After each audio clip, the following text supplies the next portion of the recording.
Hello everyone, welcome to another episode of TCG Talk, back today with another video. And in today's video, I'm going to be giving you my top 5 Worlds predictions for the upcoming championship event this month in November. We're about, 3 weeks out from it. Super excited about it. We just got off the call in Melbourne, so I really wanted to make this and kind of give my initial thoughts and impressions. Some of my predictions are a little spicy, and then some of them are just for fun. So we'll kind of get into it, and we'll get, just give you 5 ones. But I would love to hear your thoughts. If anybody has anything different than what I have, don't agree with something I have or something like that, please let me know in the comments below.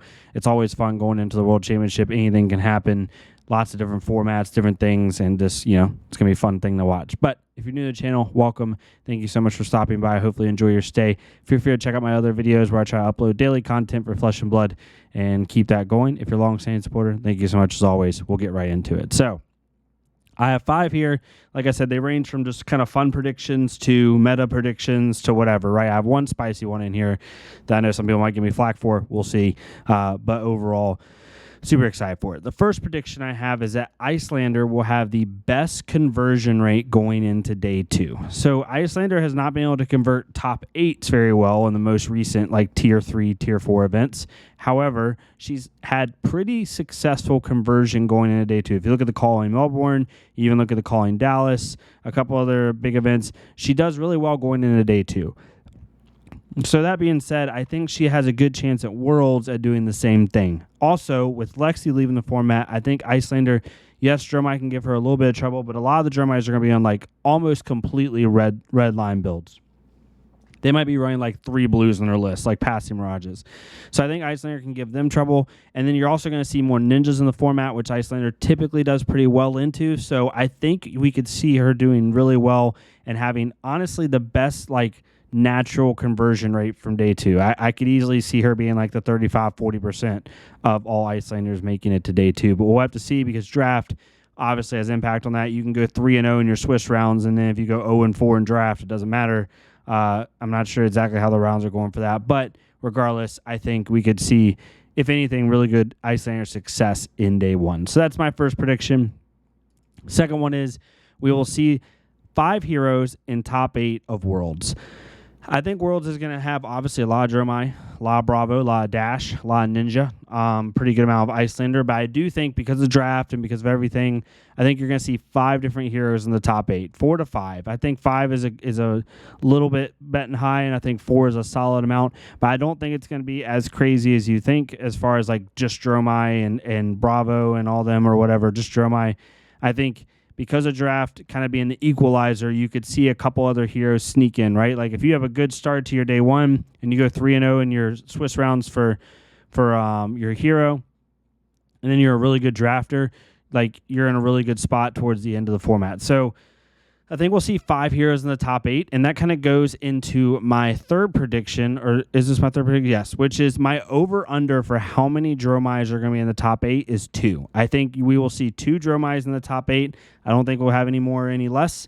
If we have more, then we'll have more, but that's my initial guess, is I think that we are going to have 2 Dromi in the top 8. Honestly, if you made me give my random top 8, this isn't my prediction list, but it'd be hard. I'd probably say we get 2 Dromi. I think 1 Bravo sneaks in there personally. Looking at the new meta, I think a Dash, maybe 2 Dash sneak in there, right? That's about 5. Then I think you have 1 or 2 ninjas, and then you have 1 random one, which we'll talk about here as my 4th prediction. But I do think 3 of the heroes you'll definitely see. I think you'll see a Dromi in the top 8 for sure. I think we'll see Dash in the top 8 for sure.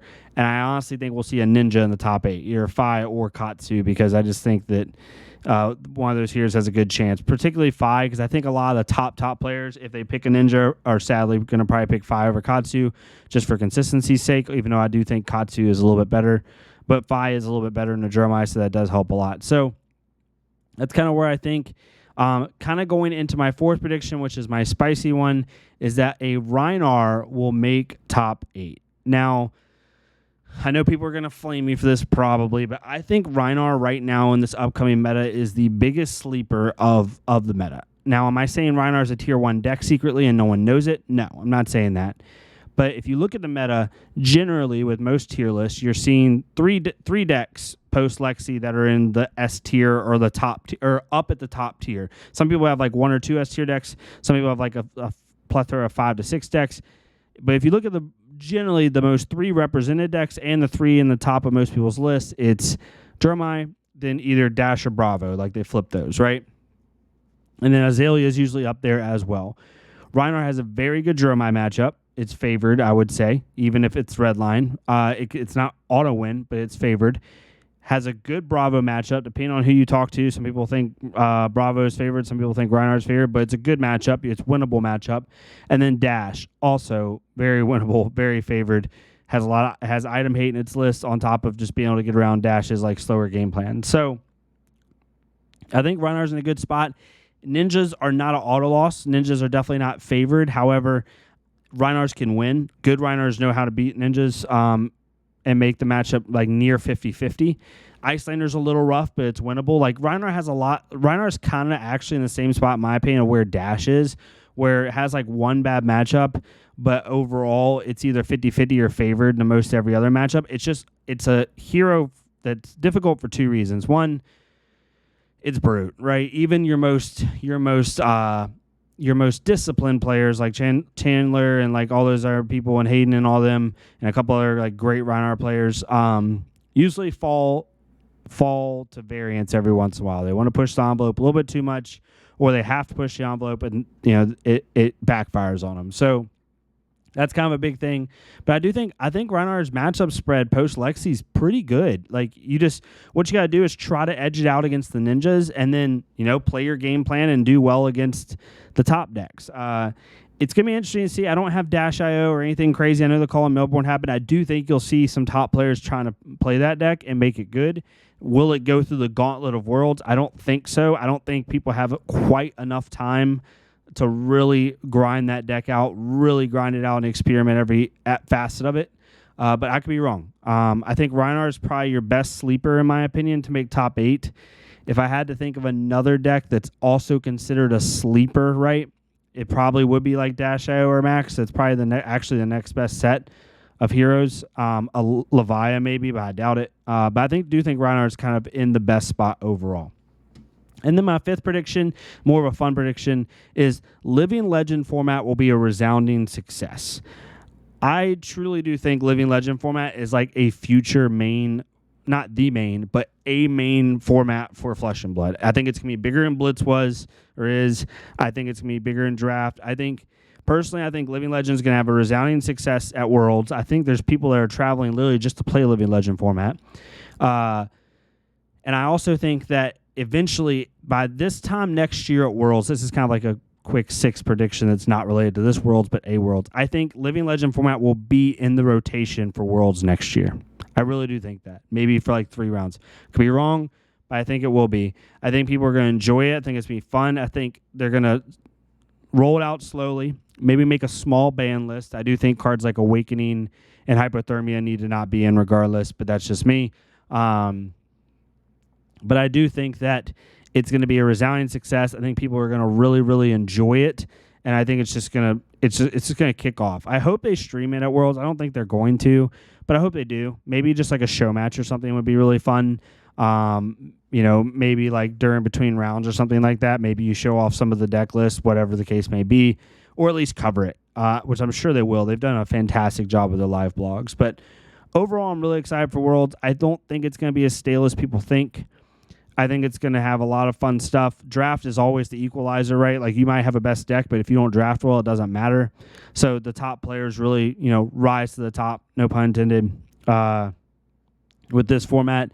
Barcelona, it seems like a beautiful city. People are super excited about it. The Sigil of Solace promo is amazing.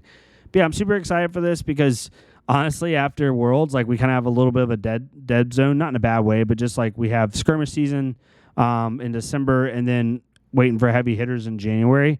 But let me know what your thoughts are at Worlds. I do think obviously Jeremiah's the best deck, but I do think there's a chance for a lot of sleepers to come in. I think Ninjas could have a very, very good turnout and do really well. I think that Rhinar could do really well. I think you might see a decent group of players try to make that Dash.io list continue to work and have success. And overall, just, it's going to be a fun event to watch. I'll have just gotten back from seeing my family in Virginia. After that, it's like coming in literally the next day and just sit and watch Flesh and Blood all weekend. But yeah, we'll let me know your thoughts. If you disagree or agree with any of this, let me know. It'd be really fun to kind of talk this over with the community. If you like this type of content, please leave a like, comment, or subscribe. We're close to 3K subs. I'm trying to hit 3K subs by the end of the year. I think I'm going to do some playmat giveaways. I have some really nice playmats that I just don't use anymore, and I would just give those away, make it easy. Maybe try to find a couple cool cards as well. But yeah, thank you all so much for all your support.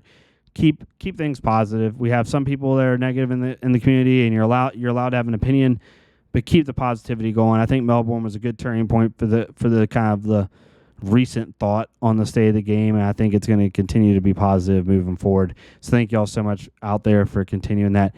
But yeah, leave a like, comment, subscribe. If not me, it's totally fine. Go to our Flesh and Blood creator. We're going to the end of the year. Find another creator that you like, sub their stuff, comment on their videos.